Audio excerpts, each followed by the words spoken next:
Selamat siang semuanya. Selamat datang di Gorema, ngobrol bareng Ima.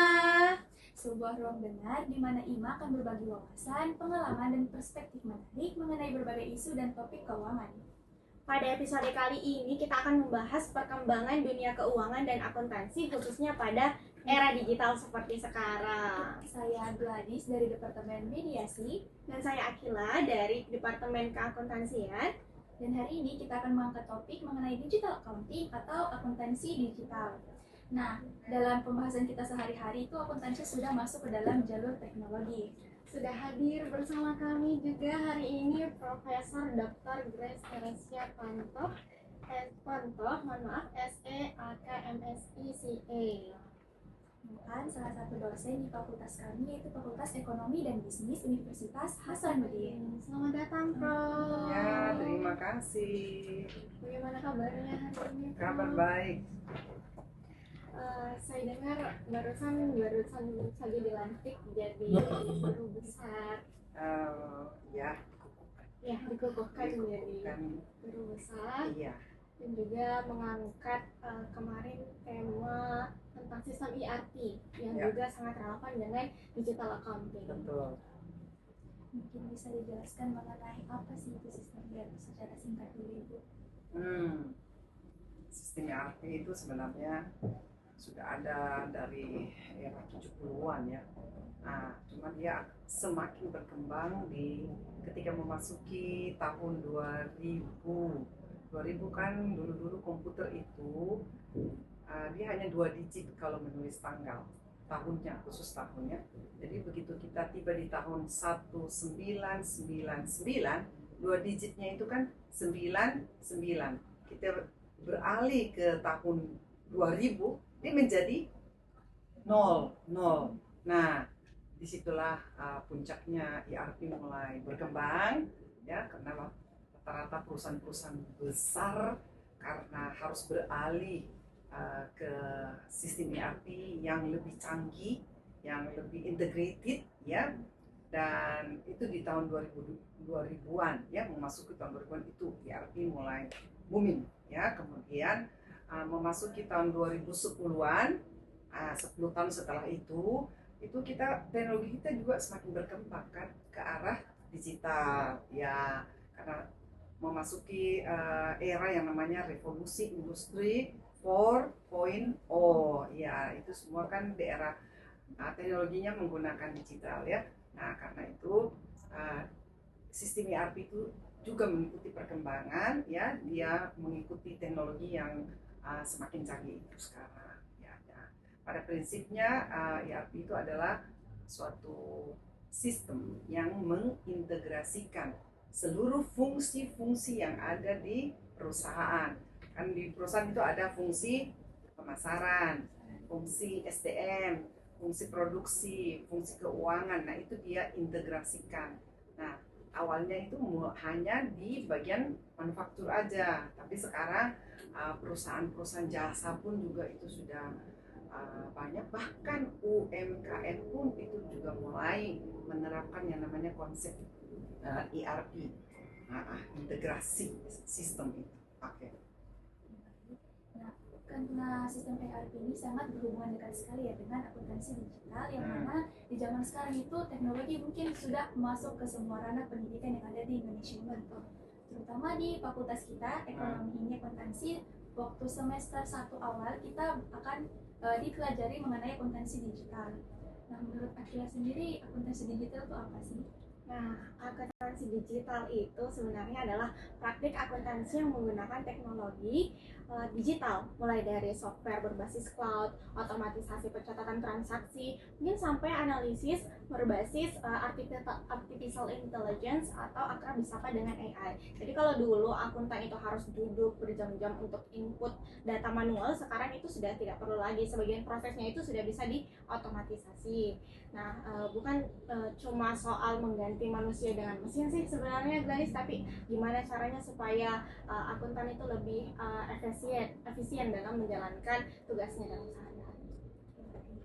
Nah, sebelum itu mungkin banyak dari teman-teman itu berpikir bahwa akuntansi itu cuma tadi soal mencatat, apalagi ada manual, tapi kita kan masih dibilang untuk manual menulis ya. Nah, mungkin sebenarnya akuntansi digital itu apakah bisa diterapkan saat ini di perkuliahan kita, Prof, atau seperti apa? Ya, kita sudah menerapkan. Nah, kan kalian ini ada yang namanya kurikulum 23 atau biasa disingkat dengan K23.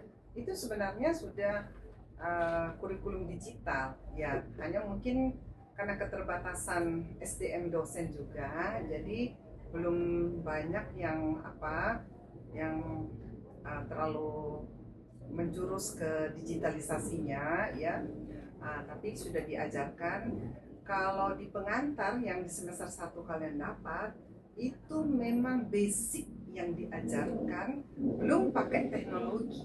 Jadi yang diajar itu baru pengetahuan yang namanya akuntansi. Karena digital accounting itu ada 2 kata loh, akuntansi dan digitalnya. Ya, kalau akuntansinya itu yang kalian pelajari di mata kuliah pengantar, di mana kalian belajar itu yang namanya siklus akuntansi. Jadi siklus akuntansi mulai dari transaksi, terus kemudian dicatat transaksinya ya di dalam buku jurnal, kemudian diklasifikasikan, dikelompok-kelompokkan, itu masuk ke dalam buku besar, kemudian dia menjadi laporan. Laporan itu mulai dari neraca saldonya sendiri, dan dari situ bisa diuraikan lagi. Laporan itu ada 5 ya, tapi yang 4 aja yang dibuat, yaitu yang pertama, laporan pertama dibuat dulu, yang paling pertama sekali, langkah pertama itu adalah laporan laba rugi, kemudian laporan perubahan modal, kemudian laporan posisi keuangan, dan yang terakhir itu laporan arus kas.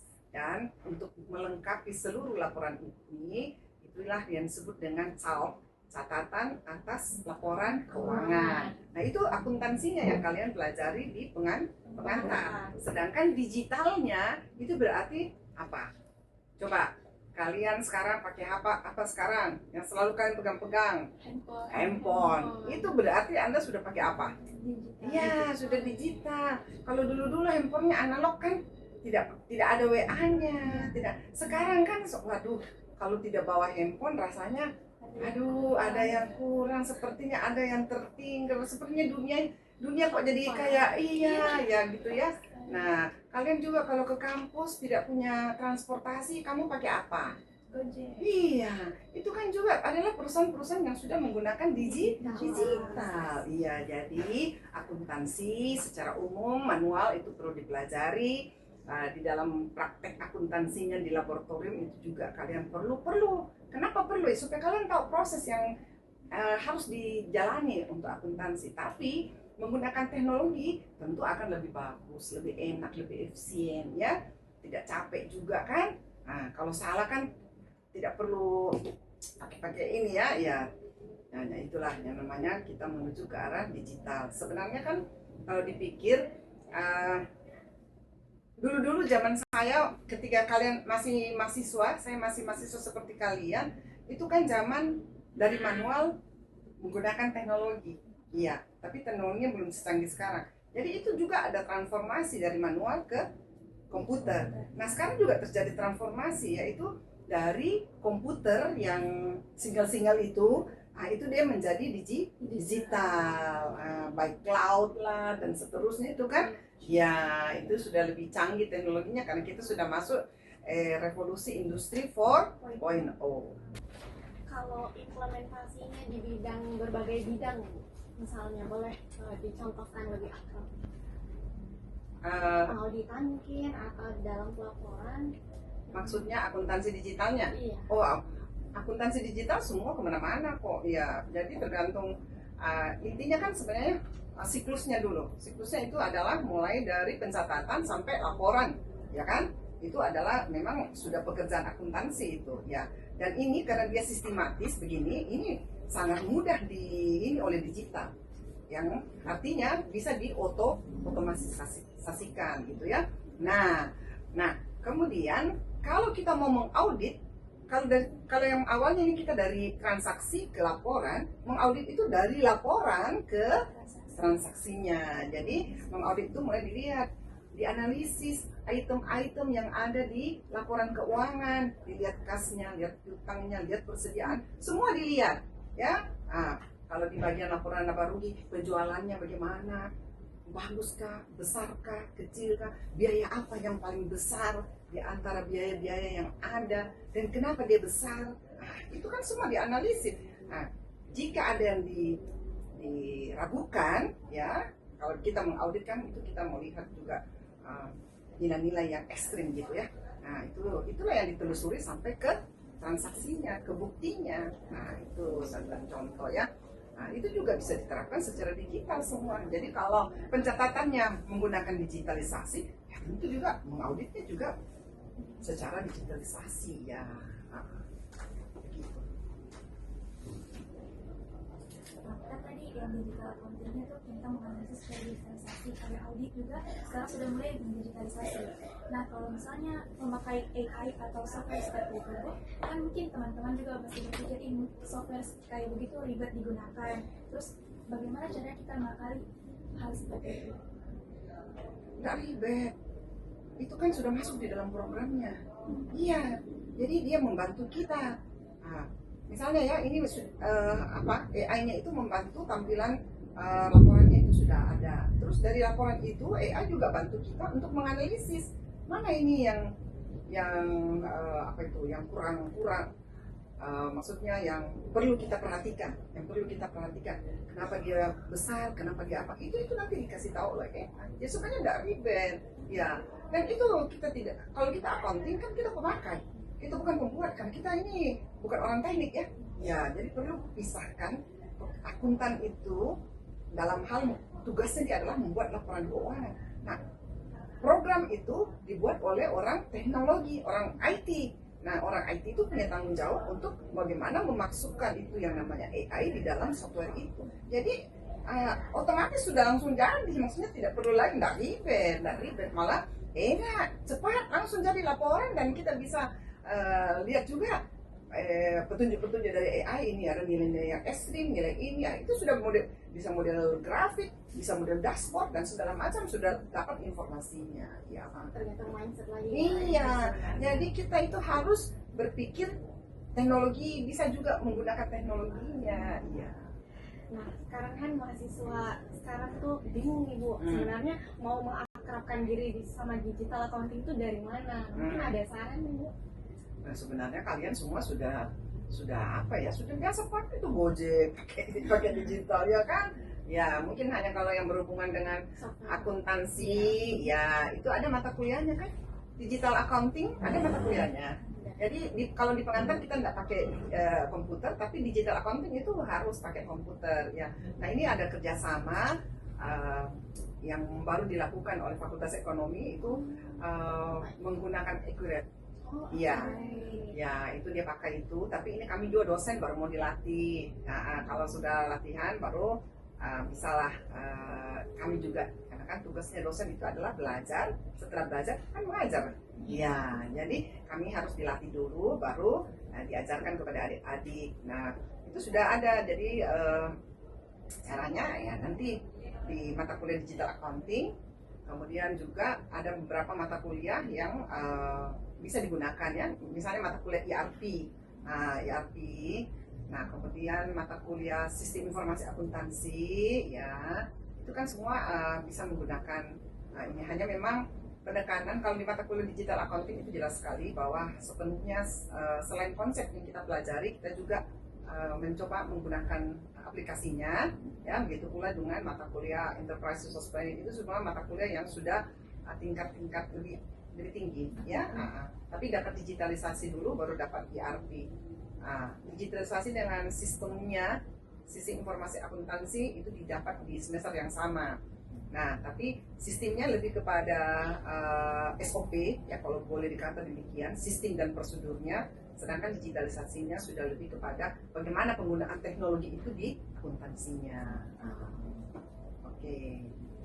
Jadi kalian ini angkatan berapa sih? Kan 2023. Nah, itu berarti kan kamu sudah jalani nggak? Sudah ya. Juga sempat diajarkan pas di Direktorat Jenderal Pajak itu. Iya. cara menggunakan digital online. Nah, itu menurutku salah satu sistem digitalisasi Ya. di bagian pajak. Terus juga ada Cortex, tapi sekarang mungkin Cortex masih ada. Cortex sudah digunakan, cuma belum sempurna. Iya. Seperti saja waktu itu pernah diajak untuk kayak magang begitu Hmm. dan menggunakan aplikasi Akhirat itu. Oke. Dan semenjak saya menggunakan Akhirat itu mungkin terasa gampang untuk kasih Iya. masuk TK-nya, transaksinya. Nah, kenapa tidak menggunakan seperti itu untuk praktikum mungkin di kampus Ibu? Nah, masih menggunakannya. Iya, kurikulum kita kan ini sudah ada praktikumnya ya. Jadi mata kuliah praktikum 1 itu memang lebih condong kepada perusahaan jasa ya, dimana itu dilihat secara manualnya ya. Kemudian praktikum 2 itu kepada manufakturnya. Memang 2 ini masih manual ya. Mungkin nanti karena ini kurikulum kan ada aturan-aturannya bahwa berapa SKS yang harus ini, dan yang rancangan K23 itu sementara begitu. Biasanya itu perubahan kurikulum akan ada lagi mungkin 4 tahun ke depan lagi. Jadi dipakai dulu, ini 2023 sudah pakai ya, mungkin akan ditinjau lagi. Jadi memang selalu akan ditinjau. Nah, itu akan dengan adanya perkembangan teknologi, saya rasa itu akan ada juga ya. Tapi sebenarnya kalau dipikir digital accounting itu sudah termasuk. Ya, hanya dia masuk di situ, dia sudah konsep dan juga sudah praktek. Jadi setengah semester dia konsep, setengah semester itu dia praktek. Nah, itu memang pakai lab, tetapi sementara masih pakai komputer pribadi. Ya.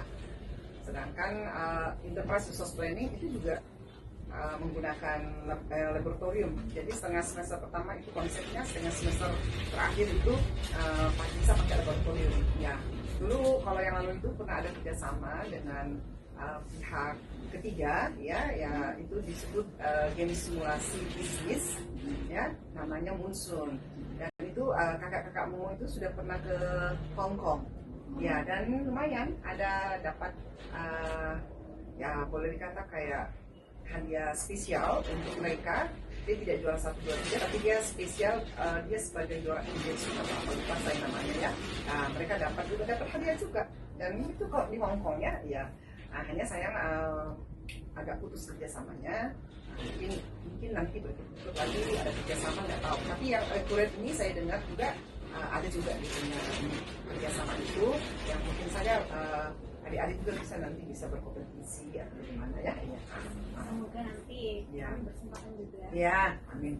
Nah, untuk itu kan mungkin banyak kekhawatiran dari peran akuntansi ini akan digantikan ke digitalisasi AI. Dan mungkin juga apakah ada etika khusus dalam akuntabilitas dalam penggunaan sistem digital ini? Ya, kan kita ini pada prinsipnya sebenarnya teknologi itu membantu manusia itu untuk bekerja lebih enak, lebih nyaman dan seterusnya ya. Nah, kalau penggunaan AI dalam hal yang tidak benar, itulah yang harus dihindari. Tapi AI sendiri itu sangat sopan. Pernah nggak kalian berkomunikasi dengan AI? Pernah ya? Coba kamu bilang selamat pagi, dia juga balas selamat pagi, malah dia lebih ramah lagi dari kita ya. Terus kalau kita kayaknya ikut soft spoken juga. Iya. Biasa pernah saya coba juga. Setelah, kamu jangan kurang ajar ya. Langsung dia bilang, saya minta maaf kalau ada hal-hal yang tidak berkenan. Wah, dia kok lebih sopan daripada kita ini ya. Iya, jadi AI itu sebenarnya sudah dibuat lebih sopan dan positif ya, untuk digunakan oleh kita manusia sebagai alat bantu. Cuma manusianya saja jangan menyalahgunakannya. Nah itu aja, selama itu tidak disalahgunakan dan itu menjadi alat bantu kita untuk hidup lebih enak dan nyaman. Apalagi nanti kita masuk di Society 5.0 ya, Society 5.0 berarti apa? Masyarakat itu sudah menggunakan teknologi. Jadi apa ya? Tidak ada lagi tanpa teknologi. Ya, jadi hidup kita itu betul-betul nyaman dan enak karena semua sudah teknologi yang lakukan. Kita tinggal yang mana yang dibutuhkan saja, ya itu saja yang kita lakukan. Ya, mungkin kan kita harus makan sendiri ya, makan sendiri lah. Jangan makan di sop sama robot. Tapi kalau sakit, ya ada juga robot kan yang bisa suapin kita. Iya, jadi ya itu, ya robot sekarang juga ada yang untuk ngepel-ngepel. Iya, sudah ada. Jadi tunggu saja 5 atau